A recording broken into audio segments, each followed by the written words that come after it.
Everybody, to another episode of Love and Reality Podcast. I am your host, Ricky Valero. On today's episode, we are continuing our journey through Married at First Sight Season 18, diving into episode 12. Remember, each week, all we do is break down the big moments from the episode. So it's a brisk, easy watch. Give me your thoughts on Married at First Sight Season 18 in the comments below. All right, let's talk about this week's episode. Michelle gets a juicy text from David, but doesn't think it was meant for her. Alan charms Madison with a day of fishing. Ageche won't move back in after all. Juan gets emotional, but is it enough for Carla? Let's talk about the shady text message from David first. Michelle's on her way to see her family on Married at First Sight, while David seems cheery, driving to hang out with his in-laws, Michelle's dog, and she definitely is. She's she longs for the comfort of her childhood neighborhood, and of course, Walter, since she is struggling in the city. But when asked why, she says it's because of their marriage. He brings up a strange text message she received the night before. So it seems Michelle received a text message from her Married at First Sight match, David, when she wasn't with him. The text read, "You are so damn fine. I want to eat you up." David stammers, it kind of stutters a little bit, says he did indeed send the text message, but it wasn't meant for his cousin. But it was meant for his cousin Denise, which sounds even weirder. What now? Come on, man. Like, what is going on?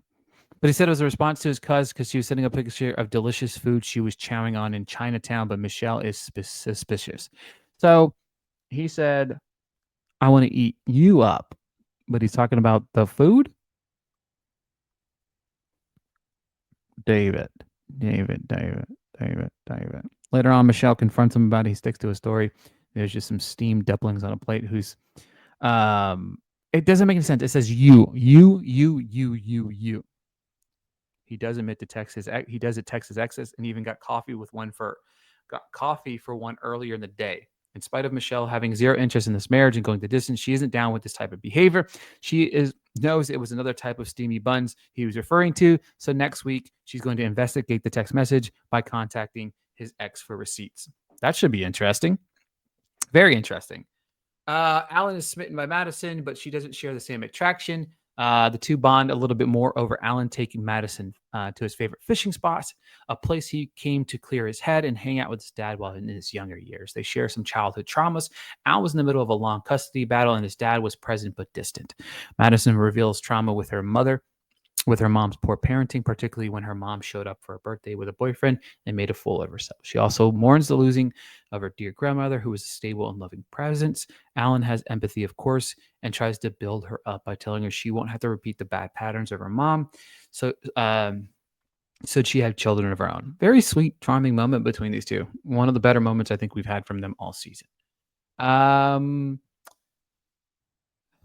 We're revisiting the past. Juan and Carla do a little letter exercise. Juan wants to write to several versions of his younger self. He begins with his 6-month-old Juan, who was raised by his aunt after his family's house tried to steal him. The family's house maid tried to steal him when he was 6 years old. Juan, he breaks down crying, saying he needs a break, as this was another time he was separated from his family when his parents ventured to America.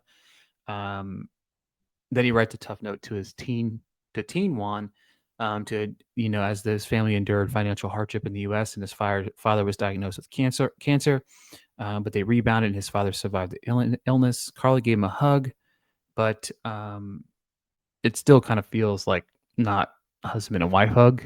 Her friend suggests he gets a little bit more touchy-feely with his bride on another note. And a visit with Carla's parents goes well, and Juan enjoys the food and fun with her family. I thought Juan was the most vulnerable I'd seen anybody on this show so far. It was very sweet, thought-provoking. I loved it. As for Agechi, speaking of not thought-provoking at all, you got Agechi and a meme. They're just not making any progress. After his passive-aggressive stunt at the anniversary dinner, Agechi shows no signs of making an effort. He half-heartedly agreed to move back in with her in front of the expert, but since has not communicated with her. He meets up with a friend and then stops by to chat with a meme. He's cold and distant and ends up leaving again with his remaining belongings. Our resident happy couple of Chicago, Camille and Thomas, have very positive family visits. Thomas gets to see how much Camille's dad supported her when she played basketball, and Thomas' birth mother reveals that the emotional circumstance leading up to her decision to give up the twins for adoption. So these two, again, had the best week of the podcast and our best week of the podcast, best week of the show, and I really kind of enjoyed their dynamic. This to me was probably my favorite episode of Married at First Sight this year. I love to seeing the vulnerability, especially from the guys. The guys getting deep. Juan's emotional moment really it really got to me. I mean, I'm not gonna lie to you guys. It really got to me. It got me to my core emotionally, and I loved watching this dynamic. I loved how they unpack the trauma aspects of these relationships. You know what I mean?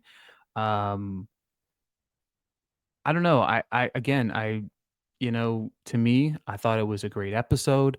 Probably, like I said, my favorite of the bunch, and I'm excited to see what's in store. I really am because there's certain parts of the show that are phenomenal. They're just so good, like so good.